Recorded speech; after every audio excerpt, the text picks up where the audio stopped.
دوسری بات یہ ہے کہ ان کو پریس کانفرنس کرنے کی ضرورت اس لیے بھی پیش آئی کہ اے پی ایس کے واقعے کے بعد سے جب ضرب عضب لانچ کیا گیا تو جنرلی کلیم اور تاثر یہ دیا جا رہا تھا کہ ان کی کمر ٹوٹ گئی ہے, they are on the run and وہ they are at the verge of مکمل طور پہ مکمل ان کا خاتمہ ہونے والا ہے. لیکن اس کے ساتھ ساتھ جب باچا خان یونیورسٹی کا انسیڈنٹ ہوا اور اس کے بعد کوئٹہ میں اوپر تلے 2 انسیڈنٹ ہو گئے اور مختلف شہروں میں ہو گئے, آج کراچی میں 3 کریکر اٹیکس ہو گئے جب یہ کانفرنس ہو رہی تھی, تو جنرلی ایک تاثر پیدا یہ ہو رہا تھا کہ کیا ضرب عضب ناکام ہو گئے, کیا یہ آپریشن, اس کا مطلب یہ تو بھی موجود ہیں. اور پھر پورے پنجاب میں بلکہ پورے ملک میں ہمیں اسکول بند کرنے پڑے 10 سے 15 دن ان کی ایک لیڈ کی وجہ سے, جس میں کچھ آدمی گرفتار ہوئے اور انہوں نے کہا تھا ہمارے ساتھ کچھ اور آدمی آئے ہیں اور ہم لڑکیوں کے اسکول ٹارگٹ کریں گے. تو ری ایشورنس کے لیے اس تاثر کو زائل کرنے کے لیے ایک بہت بڑی کامیابی ہوئی جو لوگ پکڑے گئے, تو دکھانا ان کا, میرے خیال میں کانفرنس کا مقصد یہ تھا کہ وی آر ناٹ سلیپنگ, ہم کام کر رہے ہیں, کامیابیاں ہو رہی ہیں. اور یہ وہ گول ہیں, انفارچونیٹلی جب گول ہو جاتا ہے تو وہ تو سب کو یاد ہوتا ہے, جتنے رک جاتے ہیں وہ کم یاد ہوتے ہیں. جتنے رک جاتے ہیں. یہ وہ ایک واقعہ تھا جس کو ہم نے پریمپٹ کیا, ہم نے اس کو روک لیا, اور ایک 6 ایکسپلوسیو سے لوڈڈ گاڑیاں, 6 دہشت گرد, 6 suicide bombers and an X number of terrorist اور ان کی لیڈرشپ پکڑے جا چکے ہیں. تو it is reassuring from that point of view. From that point of view. Doctor صاحب, اس کے بیک گراؤنڈ کے اندر داعش جیسی تنظیم کا معاملہ بھی چل رہا ہے. آئی بی کے ہیڈ کی آپ نے پریس کانفرنس پریزنٹیشن سنی کمیٹی کے سامنے, انہوں نے بڑے واضح انداز سے بتایا. پھر ساتھ ہی اگلے دن فارن آفس سے بات کی, انہوں نے کہا جی کہ کوئی منظم پریزنس یہاں پر موجود نہیں ہے. انہوں نے جب مزید تفصیل مانگی انہوں نے کہا جی آپ انٹیریئر منسٹری سے جا کے پوچھ لیں. آج پنجاب کے اندر سے ثناء اللہ صاحب نے کہہ دیا جی کہ اکا دکا شاید لوگ ہیں, موجود ہے یا نہیں ہے. جب اتنی بڑی کنفیوژن ایسے معاملے پر موجود ہو تو ایسی پریس کانفرنسز کتنی ری ایشورنس کا باعث بنتی ہیں؟ دیکھیں, ری ایشورنس ایک لحاظ سے چلیں, یہ ہمیں پتہ چلتا ہے کہ آپریشن ہو رہا ہے, لوگ پکڑے جا رہے ہیں, لیکن پرابلم کیا ہو رہا ہے طلعت, ٹو مینی وائسز. آپ نے نیکٹا اسی واسطے بنانی تھی, ایک سینٹرل سپوکس پرسن ہونا چاہیے دہشت گردی کے حوالے سے. After all national action plan اور دہشت گردی ملٹری آپریشنز ایک حصہ ہے اس کے, اوور آل نہیں. اب تو یہ لگ رہا ہے کہ ملٹری از رننگ دا شو اور باقی کچھ نہیں کر رہے, اور غالباً کچھ کر بھی نہیں رہے. اگر آپ دیکھیں نیشنل ایکشن پلان کے باقی پوائنٹس, اس پہ کوئی ایکشن نہیں ہو رہا. لیکن آئی بی نے ایک سٹیٹمنٹ دی, اور فورن آفس کو اول تو مجھے سمجھ نہیں آتی داعش پہ بولنے کی ضرورت کیا تھی. دہشت گردی کا معاملہ ہے, فورن پالیسی کا معاملہ نہیں تھا. اور پھر ایک کانٹرڈکشن ایسی تھی جس سے کنفیوژن ہوئی. پھر رانا ثناء اللہ جو کہ ہمیشہ ہی ایک سیاسی کنفیوژن کاز کرتے ہیں کہ اکا دکا ہے, مطلب یہ کوئی بات ہے کہنے کی. اگر ایک بھی داعش کا فٹ سولجر موجود ہے اور آپ کو پتہ ہے موجود ہے, پکڑنا چاہیے, ایکشن لینا چاہیے. آپ کیا انتظار کریں گے جب 100 ہوں گے, جب 50 ہوں گے داعش کے ممبرز جو آپ آئیڈینٹیفائی کریں گے, پھر آپ مانیں گے کہ داعش ہے. اور پھر آئی ایس پی آر کا کام نہیں ہے پریس کانفرنسز کرنا. with all due respect to general Bajwa, یہ ملٹری لیڈرز پریس کانفرنسز نہیں کرتے. even when they're conducting operations, آپ کا civilian leadership جو کہ supposed to be in charge یا انٹیریئر منسٹر کو یہ پریس کانفرنس اصولاً کرنی چاہیے. آپ نے دیکھا جنرل صاحب نے کہا supposed to be in charge, یعنی مفروضہ ہمارا یہ ہے کہ آپ انچارج ہیں.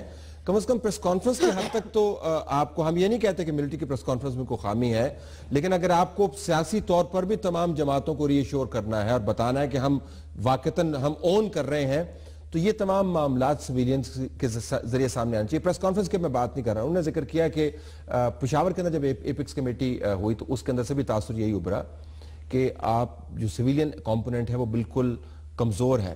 پھر میں اسماعیل خان کی سٹوری کا ایک ریفر کروں گا, ڈان کے اندر انہوں نے چھاپی کہ کس طرح آئی ڈی پیز کی ریٹرن کے لیے جو پیسے پھنسے ہوئے ہیں وہ ریلیز نہیں کیے جا رہے ہیں.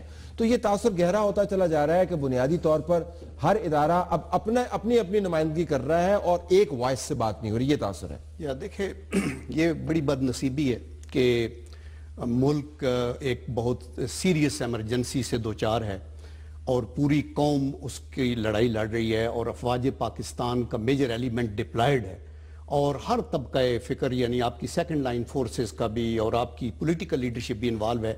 اور ہم ہیئر سپلٹنگ میں جاتے ہیں کہ کس نے کیا کہا، اس نے کیا کہا. دیکھیں بات یہ ہے، داعش کی بات ہو یا حکومت کی پریس کانفرنس آرم فورسز کو اس لیے کرنی ہے کہ آرم فورسز انچارج ساری سیکیورٹی کی ان کے ہاتھ کے اندر ہے، آپ نے ان کو ڈپلائی کیا ہوا ہے، ان کو ایگزیکیوشن کورٹس تک کا ان کے پاس ہے، تو انہوں نے بتانا ہے آپ کو کہ سچویشن کیا ہے اور وہ اس طریقے سے ایکسپلین کرے. دوسرا یہ جو ISIS کی بات ہو رہی ہے اس کے اوپر بھی دیکھیں ہمیں دیکھنا ہے کہ گورنمنٹ کا سپوکس پرسن اگر فارن آفس کا بندہ بولتا ہے یا انٹیریئر منسٹری کا بولتا ہے تو we have to take it کہ yes that is what is the state. Now what they are saying I B کی جو بیان دیا پھر اس کو ہم ڈس ریگارڈ کریں؟ نہیں جی، آئی بی کے بیان کی ایک اپنی جگہ اہمیت ہے اور سارے بیسیکلی متضاد ہے نا جی، پھر آپ بتا دیں کس کی اہمیت زیادہ تھا کہ ہم کم از کم یہ تو طے کر لیں. میں آپ کو بتاتا ہوں، دیکھیں متضاد کچھ بھی نہیں ہے.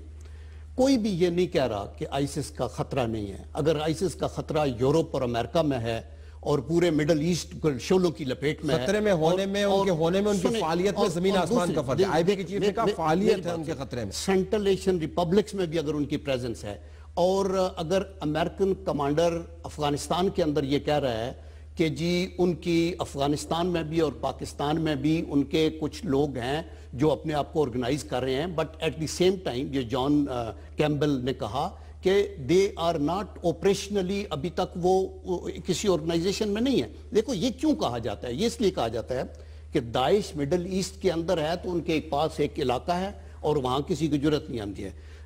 القاعدہ افغانستان میں تھی تو تورا بورا کے اوپر آپ کو ڈیزی کٹر پھینکنے پڑے. آپ کا TTP پاکستان میں تھا تو نارتھ وزیرستان کا ایریا آپ کے لیے نو گو ایریا تھا. اس طرح کی آرگنائزڈ ان کا کوئی فورٹریسز نہیں ہے. جب تک وہ قلعے نہیں بنائیں گے تب تک کیوں آپ اس جمپ پہ کیوں کریں؟ ہم اویئر ہیں، دیٹ از وائی ان کو پکڑ رہے ہیں. جل صاحب ضرور نے ڈیل کیا ہے، سلیپر سیلز کے اوپر جا رہے ہیں. جل صاحب جب تک وہ زمین کے اوپر قبضہ کر کے جھنڈا نہ اپنا کھڑا کر دے تب تک ہمارے خیال میں منظم پریزنٹ نہیں. ڈیڈ آئی سے کہ ہم ایکشن نہیں لینا چاہتے یا نہیں لے رہے؟ آئی ایم سیئنگ میں ذرا آپریشنلی جو آپ نے ڈیل کیا ہوا ہے نا کہ اننیسیسریلی بھی ایک پینک کریٹ کرنے کی بجائے مبالغے سے ہمیں جو سچویشن ہے اس کو بتانا ضروری.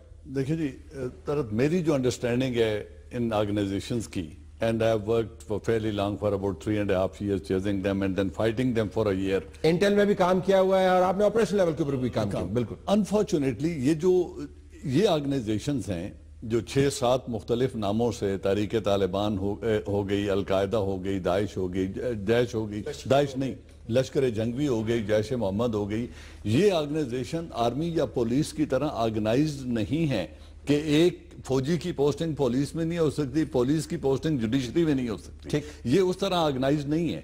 یہ اپنی لائلٹیز اینڈ اپنی سروسز چینج کرتے رہتے ہیں where they are better paid. جب ان کے اپنی لیڈرشپ سے اختلافات ہوں تو یہ چینج کرتے ہیں. And I have interrogated such people جو ایک آرگنائزیشن کا تھا پکڑا وہ دوسری سے گیا، اور وہ اس لیے کہ اس کے اپنے لیڈر سے اختلافات ہوئے تو ایک کو چھوڑ کے دوسری میں چلا گیا. اب جب سے ملا عمر مارا گیا ہے اور اسامہ بن لادن مارا گیا ہے تو القاعدہ کی ایک بڑی تعداد جو ہے وہ داعش میں چلی گئی ہے. ٹھیک، انہوں نے کہا یار ہمارے وہ لیڈرشپ جو ہمیں لیڈ کر رہے تھے، جن کے اوپر ہمارا فیتھ تھا اور ہمیں لگتا تھا ان میں جان ہے، وہ تو رہے نہیں، تو چلو let's join somebody who is more active because ان کا کام ہے ٹیرر پھیلانا، مارنا، مرنا.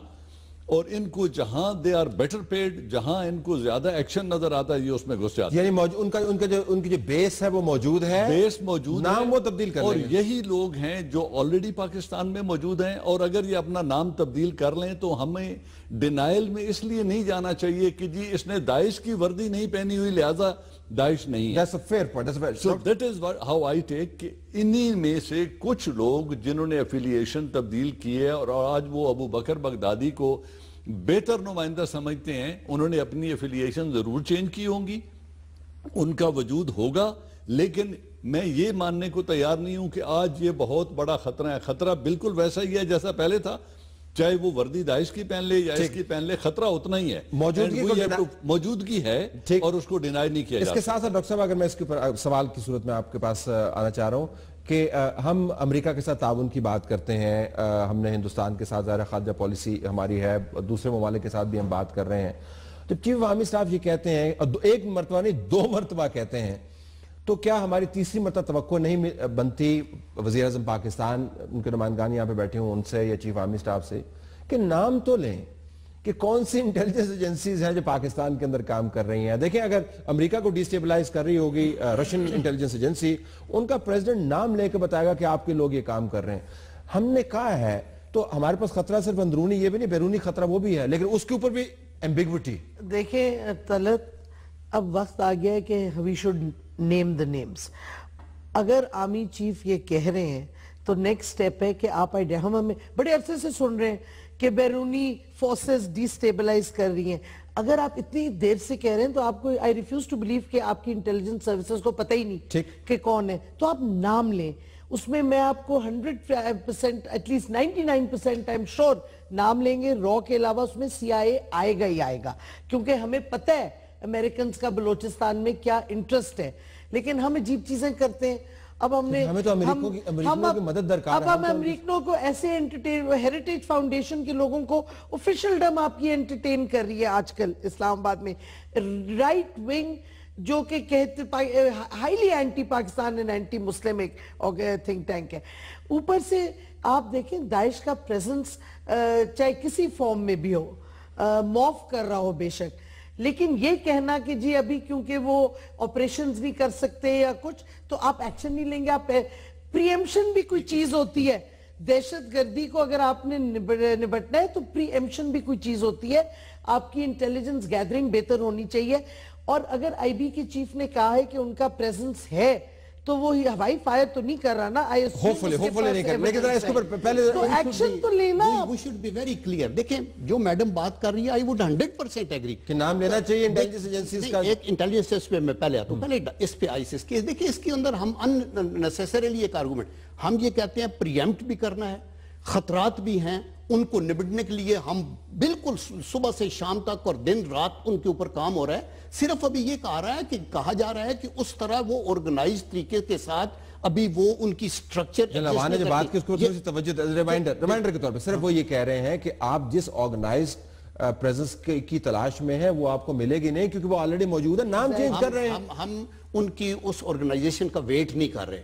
ہم جہاں سے یہ پکڑے جا رہے ہیں اور بالکل ایکٹیولی ان کو ہر جگہ پہ, دیٹ از وائی ان کے سلیپر سیلز بسٹ ہو رہے ہیں. سیالکوٹ میں تب پکڑے گئے, کراچی کے اندر تب, ہر جگہ پہ نشاندہی ہو رہی ہے. ہم سو تو سکتے ہی نہیں نا, یہ تو کوئی بات نہیں. دوسری انٹیلیجنس ایجنسی وائی کے اندر فارن آفس کیسے کہہ رہے ہیں کہ ہے ہی نہیں پریزنس. دیکھیں نا, I don't think آپ لوگوں کو کنفیوز کر رہے ہیں, قوم کو کنفیوز کر رہے ہیں. کہنا چاہیے کہ ہے ہی نہیں ہے, پریزنس ہے اور اس کو ہم اویئر ہیں اور اس کے اوپر کمپلیسنٹ نہیں ہو سکتے. اور اچھے لگے فارن ایجنسیز کا I have not an iota of doubt کہ CIA سمیت را, موساد, آپ کی یہ جو MI6, یہ سارے چونکہ بلوچستان ایک ہب ہے اور وہاں وہ ایک گولڈن لینڈ برج ہے جو مڈل ایسٹ کو سینٹرل ایشین ریپبلک سے ملاتا ہے. کسی کے اکنامک انٹرسٹ ہیں, کسی کے اسٹریٹجک انٹرسٹ ہیں. کوئی پاکستان کو اور اس ریجن کو, چونکہ Balochistan is western Pakistan, eastern Iran and southern Afghanistan, یہ سارا ایک علاقہ ہے جس کو وہ بائل رکھنا چاہتے ہیں تاکہ یہاں چائنیز کی انویسٹمنٹ نہ آ سکے. ان سب کے اپنے اپنے موٹیوز ہیں, کسی کے اکنامکس ہیں, کسی کے اسٹریٹجک ہیں. تو دیٹ از دی ریزن کہ پاکستان سفر کر رہا ہے. دیٹ از وائی رحیل شریف نے یہ کہا کہ جی یہ ہب ہے پراکسی جنگوں کا. لیکن ستم ظریفی آپ دیکھیے, جن صاحب آپ سے ستم ظریفی دیکھیے, یہ وہی ممالک ہیں جن کی مدد سے ہم دہشت گردی کو, ظاہر اب CIA کا چیف خود تو آ کے نہیں کر رہا ہوگا, ان کو تو فٹ سولجرز چاہیے ہوں گے. را کا چیف خود تو نہیں کر رہا ہوگا, فٹ سولجرز چاہیے. اور آپ نے سوات میں دیکھا کہ کہاں سے فنڈنگ ہوتی تھی. سو آئی وانٹ ٹو انڈرسٹینڈ کہ کیا پاسبل نہیں ہے اس وقت پاکستان جیسے ملک کے لیے, کیونکہ اس کے کانسیکوینسز ہوں گے نا, اور مدد بھی لینی ہے ان سے. ہمارے بچوں نے پڑھنے کے لیے باہر جانا ہوتا ہے, نوکریاں بھی امریکہ کے اندر ہوتی ہیں, تو ہم تھوڑا سا اجتناب برتنے ہیں. شاید اس وجہ سے ہم ریلیکٹنٹ ہیں نام لینے کے لیے, یا کوئی اور وجہ؟ میرے خیال میں موسٹ لائکلی تو یہی ہے, ہماری لیڈرشپ کی ایک سوچ ہے, ایک پریورٹی ہے جو مجھے نظر آتی ہے. ہم لوگ اپنا جو ڈپلومیٹک منور ہے یا ایکسٹرنل منور میں اتنے کمزور ہیں کہ we can not call spade a spade. ایک زمانہ ابھی چند ماہ پہلے ایک بات ہوتی رہی کہ ہم نے را کی انوالومنٹ کے ثبوت کی فائل UN میں دی ہے, ڈوزیئر بھیج دیے. ٹھیک, لیکن جب ان سے اوفا میں ملاقات ہوئی یا ادھر گھر پہ بلا کے ملاقات ہوئی تو وہاں تو بڑے شیر و شکر تھے, وہاں تو بات کوئی نہیں ہوئی. ہم لوگ اسی طرح ہم بات کرتے ہیں افغانستان کی, ہم ان کو پچھلے 30 برس سے ہوسٹ کر رہے ہیں. آج بھی 15 لاکھ افغان ادھر پھر رہا ہے, کاروبار کر رہے ہیں, تجارت کر رہے ہیں, لیکن ہم ان کی بات نہیں کرتے کہ وہ ہمارے ملک میں کیا کرا رہے ہیں. اسی طرح مجھے امریکہ کی ایویڈنس تو میرے پاس کوئی نہیں, لیکن ان کے ڈپلیشس کیریکٹر میں کوئی شک نہیں کہ جب میرے ملک میں حملہ ہونا تھا تو وہ ایک دن میں 2 ڈرون سٹرائک اور مہینے میں 30 ڈرون سٹرائک کرتے تھے. آج افغانستان میں تو ان کی کوئی ڈرون سٹرائک نہیں ہو رئی. انہوں نے اب ڈیوس جیسے لوگ پکڑے ہیں یہاں پہ نہیں, آپ نے چھوڑے ہیں سر, پکڑے نہیں. ٹھیک ہے, چھوڑے تو یہ ہوا. اور پھر ان جو سی آئی اے ہو, میں نام لے کے کہہ رہا ہوں, سی آئی اے ہو یا دوسری آرگنائزیشنز ہوں, ان کی ان دہشت گرد تنظیموں کے اندر ہیومن انٹیلیجنس کی اتنی پینیٹریشن ہے کہ یہ ان کو ویپن سپلائی کرتے ہیں, ان کو وائرلیس ایکوپمنٹ سپلائی کرتے ہیں, ان کو ٹیلی فون سپلائی کرتے ہیں, اور پھر ان کو ٹریک کرتے ہیں کہ کون کہاں آپریشن کر رہے ہیں, اور پورا پروفائل بنا کے بیٹھ جاتے ہیں, اور پھر ہماری لیڈرشپ کے کان مروڑتے ہیں کہ جی آپ دیکھو, کان مروڑتے ہیں جس کی وجہ سے زبان بند ہو جاتی ہے. آپ کیوں اپنے کان مڑواتے ہیں ان سے؟ This is what the leadership, this is the call, this is the call on the leadership کہ stand up and talk of the national interest. India سے ہم صبح شام تجارت کی بات کر رہے ہیں, انہوں نے ایک ٹیلی فون کی شکایت لگائی اور آپ نے کہا جی ہم نے مسعود اظہر کو پکڑ لیا ہے. آپ نے یہ بھی کہا ہم انٹیروگیشن ٹیم بھیج رہے ہیں, انہوں نے کہا مت آنا, ہم ایئرپورٹ میں انٹیروگیشن ٹیم کو نہیں داخل ہونے دیں گے. ذرا اس کے ساتھ ساتھ ایک اور کنٹرڈکشن. ایک طرف سے ہم یہ بھی دنیا کو کہہ رہے ہیں کہ ہم نے جو فرق روا نہیں رکھتے کہ کوئی گروپ ہمارا فیورٹ نہیں ہے, اور ہم سب کے خلاف یکساں جو دہشت گردی ملوث ہے یا جو خلفشار پھیلا رہے ہیں, زمین کو اور فساد پھیلا رہے ہیں. دوسری طرف ہم دنیا کو یہ بھی کہہ رہے ہیں کہ ہم طالبان آپ کو ٹیبل پر ڈیلیور کر کے دیں گے. تو I'm just trying to understand کہ اگر حقانی نیٹ ورک جو ہے وہ اس جگہ پر آپریٹ کر رہا ہے, تو حقانی نیٹ ورک اگر آپریٹ کر رہا ہے تو اس کی, اس کو ہم کہتے ہیں کوئڈ پرو کو, یعنی دوسرے گروپس کے ساتھ کچھ معاملات طے کر کے کر رہا ہوگا, تو ہم طالبان کو ڈسکشن کے ٹیبل پر ڈیلیور کر رہے ہیں یا ہم تمام گروپس کے ساتھ یکساں طور پر ڈیل کریں؟ نہیں, اور دیکھیں آپ میسج پھر کیا دے رہے ہیں دنیا کو کہ طالبان اور آپ کی ابھی بھی لنک ہے, and that's why آپ کمٹ. دیکھیں پرابلم کیا ہوتا ہے, ہم لانگ ٹرم نہیں دیکھتے کہ کیا ری ایکشن آئے گا ہماری سٹیٹمنٹ سے, ہم سوچ سمجھ کے نہیں کرتے, ہم ہر چیز ہسٹلی کر دیتے, پھر ہمیں بیک ٹریک کرنا پڑتا ہے. جس کو چودھری شجاعت ہے ڈنگ ٹپاؤ, ڈنگ ٹپاؤ, یعنی وقت آپ گزار دیں ذرا. میں اس میں تھوڑا سا with due respect ڈاکٹر مزاری سے اختلاف کروں گا. میری ذاتی سوچ یہ ہے اور ایکسپیرینس یہ ہے کہ وہ کوئی بھی intelligence agency who, it is not worth the salt اگر اس کی کسی بھی تنظیم کے اندر انگریس یا ریچ نہیں ہے. There I agree with you. اگر طالبان کے ساتھ آئی ایس آئی رابطے نہیں ہیں تو وہ نااہل آرگنائزیشن ہے. اگر اس کے رابطے ہیں, یہ میں نہیں کہہ رہا کہ ہم خیال ہوں اور انہیں لڑائیں, ان کے رابطے ہونے چاہیے, انڈیا میں بھی ہونے چاہیے, افغانستان میں بھی ہونے چاہیے, کھاد میں بھی ہونے چاہیے, طالبان میں بھی ہونے چاہیے, اور جب قوم کو ضرورت ہو یا جب کسی مصالحتی انداز کی ضرورت ہو تو وہ ان اپنے کانٹیکٹ لوگ کہتے ہیں, وہ لوگ کہتے ہیں کہ آپ افغانستان کے طالبان کو تو ٹیبل کا شرف بخش رہے ہیں اور پاکستان کے طالبان کو آپ چیز کر رہے ہیں. میک اپ یور مائنڈ کہ کیا واقعتاً یہ دونوں مختلف ہیں کیٹیگریز؟ اصل ایشو یہ ہے جو تضاد. دیکھیں یہ assumption ٹھیک نہیں ہے کہ ہم یہ وعدہ کر رہے ہیں کہ ہم ان کو ڈیلیور کریں گے.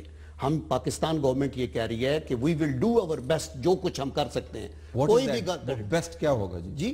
بیسٹ کیا ہوگا؟ کبوتر تو نہیں بھیجیں گے نا ان کے پاس, ان کو ظاہر رابطے کے ذریعے ان کو ٹیبل کے اوپر لے کے آئیں گے. اگر کوئی لنکیجز ایسے ہیں جیسے جنرل اعجاز نے کہا, تو ہم ان کو ایکسپلائٹ کر کے ان کو کرنے کی کوشش کریں گے, لیکن ہم ہمیشہ یہ کہتے ہیں کہ یہ ان کے اپنے معاملات ہیں افغانستان کے, and they should sort them out themselves.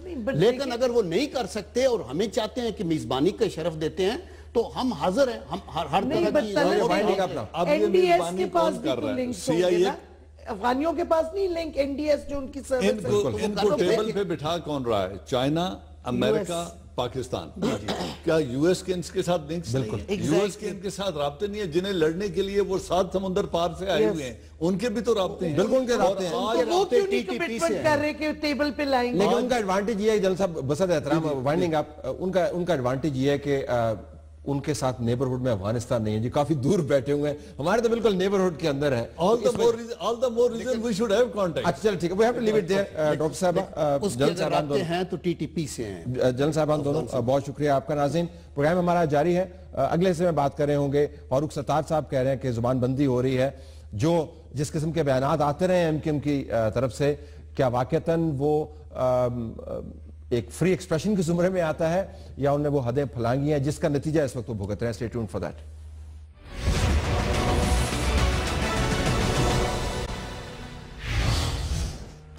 ناظرین، آج ڈاکٹر فاروق ستار جو متحدہ قومی موومنٹ کے پارلیمان کے اندر لیڈر ہیں، انہوں نے پریس کانفرنس کی اور کہا کہ ان کی جماعت کی زبان بندی کی جا رہی ہے. ہمارے ساتھ اس وقت لائن پر موجود ہیں، ان سے بات کرتے ہیں. ڈاکٹر صاحب بہت شکریہ آپ نے ہمیں جوائن کیا.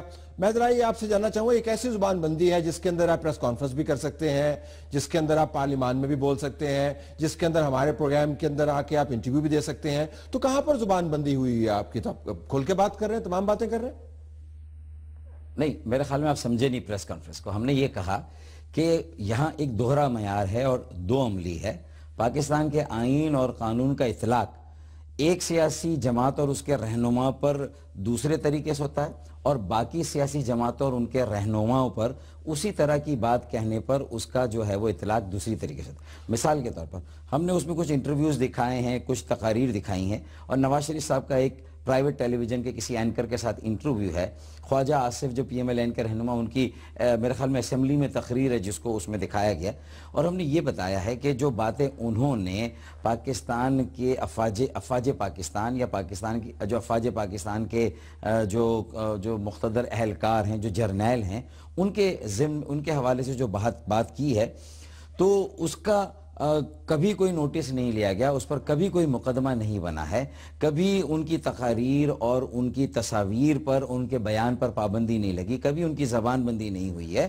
جبکہ قائد تحریک الطاف بھائی کی زبان بندی، ان کی اظہار رائے کے حق پر پابندی اور انہیں جائز تنقید کرنے سے بھی اس طرح جو ہے وہ زبردستی روکا جانا، یہ غیر آئینی ہے. قطع کلامی اگر میں آپ سے گزارش کر پاؤں کہ جو الطاف حسین صاحب کی تقاریر تھیں، ان کا ہدف مسلسل پاکستان کی فوج، ان کے جرنیل ہی نہیں تھے، اس کے وہ پارٹی کے ورکرز کو انسائٹ بھی کرتے تھے، وہ پیٹ پھاڑنے کی بھی بات کرتے تھے، وہ بوریوں کی بات کرتے تھے، اور طویل اور پھر اور مسلسل ایک اٹیک کرتے تھے ہر اس فرد کے اوپر، ہر اس ادارے کے اوپر جو ان کے خیال کے مطابق ان کے خلاف بات کر رہا ہے یا ان کی رائے سے اتفاق نہیں کرتا. تو میرے خیال میں یہ کمپیریزن کوئی بنتا نہیں ہے.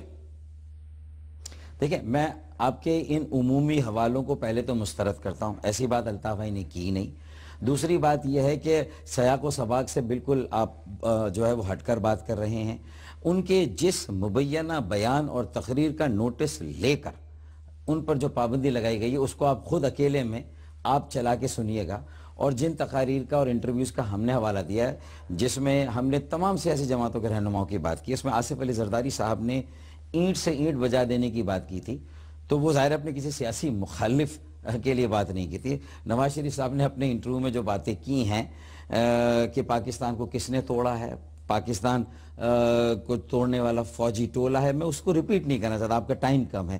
یہ ساری چیزوں کو اگر کمپیئر کریں تو یعنی آمریت کے دور میں ان کی تقاریر پر نہ غداری کا کوئی مقدمہ بنا، نہ ان کی زبان بندی کی گئی، ان کے انٹرویو نشر ہوتے رہے. ہم یہ بات بتا رہے ہیں، اور یہ جمہوری دور ہے جس میں یہ پاکستان کی عدالتی سیاسی تاریخ کا پہلا اور انوکھا واقعہ ہے کہ کسی کی زبان بندی کی، جبکہ ابھی کوئی کیس پروو نہیں ہوا، کوئی غداری کا کیس پروو نہیں ہوا، اور اس طرح مقدمات کی یلغار ہو. گلگت سے لے کر اگر وہ میں سمجھتا ہوں کہ کراچی تک کون سا تھانہ ہے کہ جہاں پر آصف علی زرداری صاحب نے زبان بندی کے زمرے میں نہیں، قطع کلامی، آصف علی زرداری صاحب نے زبان بندی کے زمرے میں نہیں لیکن دوسرے معاملات کے اندر طویل المدت جیل کاٹی.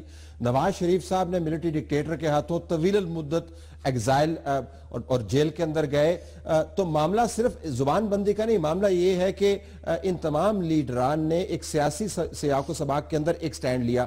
الطاف حسین صاحب کی تقاریر ہے، ظاہر ہے ایک ہی تقریر نے حوالہ بننا ہوتا ہے نا، لیکن ان کے ارد گرد جو دوسرا ان کے بیانات کا پھیلاؤ ہے وہ اس کے اندر ذاتی عنصر بھی ہے، تذلیل کا عنصر بھی ہے، تحقیر کا عنصر بھی ہے. کم سے کم خیال یہی ہے کہ وہ تقاریر جو ہیں دوسری تقاریر سے بہت مختلف ہیں اور بہت ویشس ہیں. نہیں، میں تو اسی لیے کہہ رہا ہوں کہ اکیلے میں بیٹھ کے آپ دیکھیں ساری تقاریر کو، سارے بیانات کو، اس کے بعد شدت کے لحاظ سے، حقارت کے لحاظ سے، نفرت کے کانٹینٹ کے لحاظ سے آصف علی زرداری صاحب کی تقریر، نواز شریف صاحب کا یہ جو انٹرویو جو جس ایک اینکر کو دیا گیا ہے، عمران خان صاحب نے جو نازیبہ زبان استعمال کی ہے فوجی جنرلوں کے لیے، اور اسی طریقے سے خواجہ آصف نے جس طرح بات کی ہے کہ یہ پاکستان کے عوام کی ہڈیوں کا گودا جو ہے وہ نکال کر لے گئے، افواج پاکستان کے لیے کہا، جرنیلوں کے لیے کہا، خدا کے لیے طلعت حسین آپ تو یہ تفریق نہ روا رکھیں کہ مجھے پھر یہ محسوس ہو کہ میں چونکہ میرے آباء و اجداد پاکستان سے تعلق نہیں رکھتے تھے، پاکستان کے قیام سے پہلے بعد میں آئے تھے، میں شاید سن آف دی سوئل نہیں ہوں اور دوسرے شاید سن آف دی سوئل ہیں، تو ان کے لیے ایک آئین اور قانون میرے اس احساس محرومی کو احساس بیگانگی میں آپ تو نہ بدلیں۔ آپ کی رائے اہم ہے، محترم ہے، لیکن آپ مجھے غیر ضروری گلٹ ٹرپ پر نہیں بھیج سکتے معذرت کے ساتھ۔ دیکھیں آپ کے پاس جنرل پرویز مشرف کے دور میں وہ ایک ملٹری جرنیل ہی تھے، ماشاءاللہ جو ٹھاٹ باٹ اور آن آپ کی جماعت کی تھی وہ ہم سب پر واضح ہے۔ آپ تو ہمیشہ رائٹ سائٹ پہ رہے ہیں پاکستان کی افواج کی اور اسٹیبلشمنٹ کے۔ آج کل کچھ معاملات گڑبڑ ہو گئے ہوں گے تو عدالت کے ذریعے ریپریو مل جائے گی، لیکن آپ کے لیے باقی سارے ایونیوز تو کھلے ہوئے ہیں۔ تمام جماعت کے آپ کے ممبران جو ہیں وہ اپنی رائے کا اظہار تو کر رہے ہیں، اور جب نواز شریف صاحب کے اوپر یہ قدغن لگی تھی تو ان کی جماعت کو یہ سہولت مہیا نہیں تھی جو آج کل آپ کے پاس ہے، یعنی ٹیلی ویژن کے اوپر انٹرویوز۔ دیکھیں طلعت حسین، آپ دو چیزوں کو کمپیر کریں، سیب کو سیب سے کریں، موسمبی کو موسمبی سے، کینو کو کینو سے نا۔ آپ کیا کریں کہ سیب کو موسمبی سے کریں، وہ تو آمریت تھی، اور آمریت میں اگر کچھ ہوا ہے تو ظاہر ہے کہ وہ تو بدترین ہوا ہے، جب بھی ہوا ہے، ضیاء الحق کا دور ہو، صدر پرویز مشرف کا دور ہو، یا کسی کا بھی ہو، کسی نہ کسی سیاسی جماعت کو بہت زیادہ متون کیا گیا، دیوار سے لگایا گیا۔ میں تو اس کی تو بات ہی نہیں کر رہا، میں تو کہہ رہا ہوں کہ آج جمہوری دور میں پاکستان کی سیاسی اور عدالتی تاریخ میں یہ پہلا اور انوکھا واقعہ ہے، ایسا کوئی اور واقعہ نہیں ہوا ہے، میں تو یہ بتانے کی چاہیے۔ اور جب یہ انٹرویو دیا تھا پرائیویٹ چینل کو، اس کے بعد زبان بندی نہیں ہوئی تھی اور ان کی اس تقریر کا نوٹس نہیں لیا گیا تھا، وہ ان کی حکومت کو بے دخل کرنے کے فوری بعد جو ایک صورتحال ہوتی ہے کسی بھی سیاسی جماعت یا کسی بھی رہنما کے ساتھ، چاہے وہ سیویلین منتخب حکومت میں ہو، تب بھی یہی ہوتا ہے کہ زرداری صاحب کو اگر گرفتار کیا جاتا تھا یا بے نظیر صاحبہ کو نواز شریف کی حکومت میں 90 کی دہائی میں، تو شروع میں تو وہ میڈیا میں خود جا ہی نہیں سکتے تھے، لیکن جب بھی نواز شریف صاحب پرویز مشرف کے صاحب کے زمانے میں اسیری میں کورٹ میں جاتے تھے کارگل کے خلاف کے حوالے سے بھی مشرف صاحب کے خلاف بیان دیتے تھے، یعنی اس فوجی آمریت میں بھی ان کی رسائی میڈیا تک تھی، کورٹوں میں جاتے تھے، ان کے سارے بیانات آتے تھے، چلتے تے، میں ان کے ساتھ اٹک قلعے میں ہوتا تھا، میں تو خود اس بات کا گواہ ہوں، وہ خوش ہو کر آتے تھے کہ آج میں یہ بیان دے کر آیا ہوں۔ تو میرے خیال میں آپ ہولسٹک ویو لیں ہسٹری کا، آپ کسی ایک سیکشن آف ہسٹری کو دیکھ کے مجھے آپ پاکستان کی جمہوری اس سے ڈسکارڈ کر کے مجھے فوج کے ساتھ نتھی کر دیں تو یہ ناانصافی ہوگی۔ اگر میں آپ سے پوچھ پاؤں تو آپ یہ فرما رہے ہیں، میں آپ کو ایک مثال دوں، آپ یہ فرما رہے ہیں کہ چونکہ ماضی میں نہیں ہوا تو حال میں بھی نہیں ہونا چاہیے اس قسم کی زبان بندی۔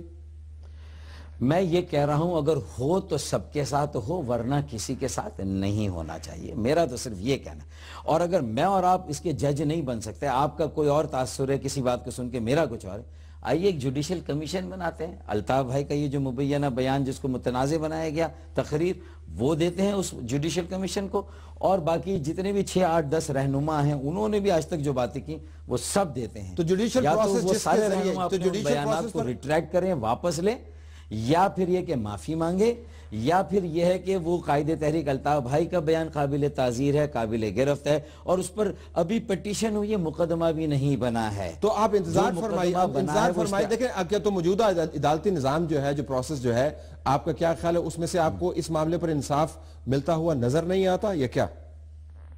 نہیں، انصاف تو نہیں ملا، اور یہ پہلی بار اس طرح انصاف کا میں سمجھتا ہوں کہ کو پامال کیا گیا ہے کہ دوسرے فریق کو سنے بغیر صرف نجی پٹیشنوں پر جو ہے وہ اس طرح کی پابندی لگا دی گئی۔ Okay, I have to leave it there. فاروق صاحب I have to leave it there.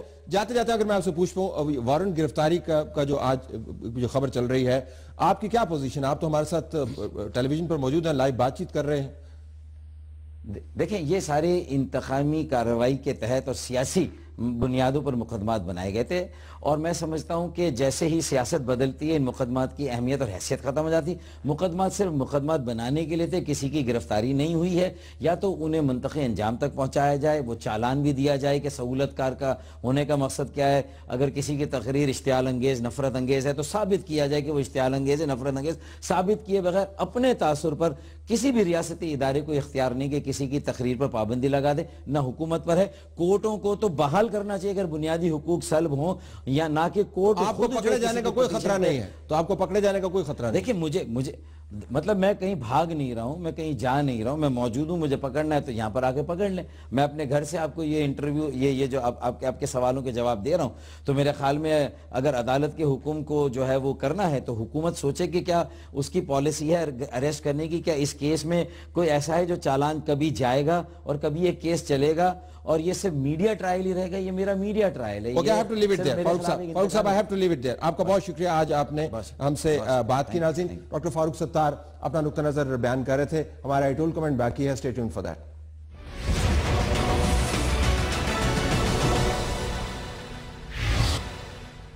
آئیے ناظرین، آپ چلتے ہیں اہم نقطہ کی طرف. اہم نقطہ کے تعلق اب سے تھوڑی دیر پہلے وزیراعظم ہاؤس کی جانب سے جاری کردہ ایک پریس ریلیز ہے. 2 صفحات پر مبنی یہ پریس ریلیز ہے، بڑی گاڑی انگریزی میں لکھی ہوئی ہے. تقریباً 700 الفاظ اس کے اندر استعمال کیے گئے ہیں، اور آپ کو شاید گیس کرنے کی ضرورت نہیں ہو، تمام کے تمام الفاظ تعریفی ہیں. وزیراعظم پاکستان میاں محمد نواز شریف پر کال آن کیا پاکستان کے لیڈنگ بزنس مین نے. پریس ریلیز نے ہمیں بتایا جس میں انہوں نے میاں صاحب کی اکنامک ویژن کی بہت تعریف کی. چائنا اکنامک پاکستان کوریڈور کے اوپر انہوں نے بڑی بات کی. FBR کی ریفارم کی بات کی، یوتھ کی بات کی. یعنی جو آپ معاملات تعریفی جان سکتے ہیں اس پریس ریلیز کے اندر موجود ہے. ہم یہ نہیں کہتے کہ پریس ریلیز نہیں جاری کرنی چاہیے، لیکن میں صرف یہ ریکال کرنے کی کوشش کر رہا تھا کہ آخری مرتبہ بہت بڑے بڑے معاملات کے اوپر پرائم منسٹر ہاؤس سے اتنی لمبی چوڑی کون سی پریس ریلیز آئی ہمارے سامنے، وہ ہمیں نظر نہیں آتی. دہشت گردی کا معاملہ ہو، ہندوستان کے ساتھ تعلقات کا معاملہ ہو، 2 الفاظ جاری کرنا بھی مناسب نہیں سمجھتے. وزیراعظم پاکستان اگر پارلیمان جاتے تو وہاں پر یقیناً بہت سارے سوالوں کا جواب وہ دیتے. وہ پارلیمان جانا گوارا نہیں کرتے. بیچارے عوام، ان کے جو معاملات ہیں ان کے نمائندگان کے ذریعے اس کو وضاحت نہیں کرتے. وہ دنیا بھر سے بات کرتے ہیں، کبھی ورلڈ اکنامک فورم میں جاتے ہیں اور ٹریول بہت کرتے ہیں اور تقاریر لوگوں کے سامنے کرتے ہیں اور بیانات دیتے ہیں. ہماری صرف گزارش یہ ہے کہ تقریباً سال ہو چلا ہے، بہت سارے ایسے معاملات ہیں جس کے اوپر پالیسی کا بیان آنا چاہیے. وزیراعظم پاکستان اگر مناسب سمجھیں تو تعریفی پریس ریلیز جاری کرنے کے بجائے کو پالیسی کا اہم بیان جاری کیا کریں، اور کبھی کبھار پارلیمنٹ میں چلے جایا کریں، اور اکا دکا مرتبہ ہر 2-3 مہینے کے بعد اگر قوم سے خطاب کرنا مناسب سمجھیں تو ہم ان کا شکریہ ادا کریں گے. پتہ تو چلے کہ میاں محمد نواز شریف سوچ کیا رہے ہیں اہم معاملات کے اوپر. اگر دہشت گردی کے معاملے کے اوپر ایسی بڑی اور اچھی پریس ریلیز جاری ہو اور ان کا کوئی خطاب سامنے آئے تو جو بزنس کے معاملات جس کے اوپر انہوں نے آج اپنی تعریف کروائی ہے وہ از خود حل ہو جائیں گے. ہماری طرف سے یہی کچھ. اجازت چاہتے ہیں. اللہ حافظ.